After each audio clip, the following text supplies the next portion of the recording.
Well, here we are, California, Kansas, via Boston. Sounds like a battle of the bands or a cross-country track, or most pointedly, a providential gathering of two people to be joined in the covenant of marriage. What an awesome thing. And I want to encourage you to a life of walking on water. You are water walkers. Water walkers have a focus on Jesus.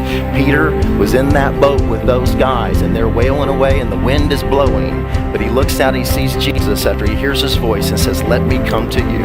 The Lord was faithful. What was it like to see Peter throw his leg over that boat, to step out on that water, not knowing all he's got is the voice of the Lord? He takes the risk, and then the Lord provides.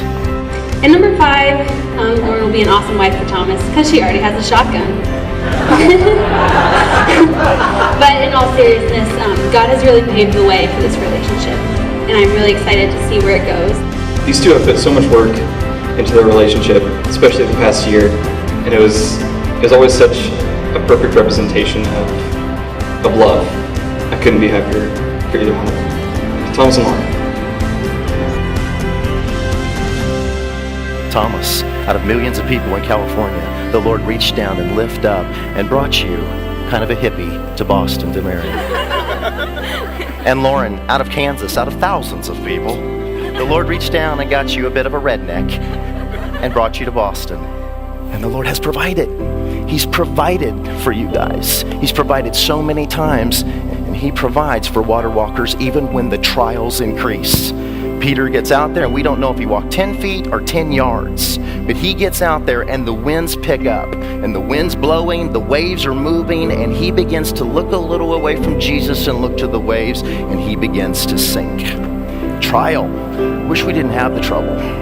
Wish we didn't. It's suffering, it's pain, and it's ache, and it's hurt, but here's what I know, is that our God is good, He is faithful, and He takes what's meant for evil, and He turns it to good. But you have suffered, and you will suffer again. And this is the encouraging thing.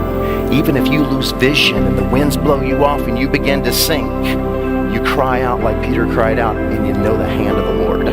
You may lose the vision of Him for a moment, but His hand will come through and rescue. He gives us joy. It's unspeakable. May the Lord bless you as you walk on water.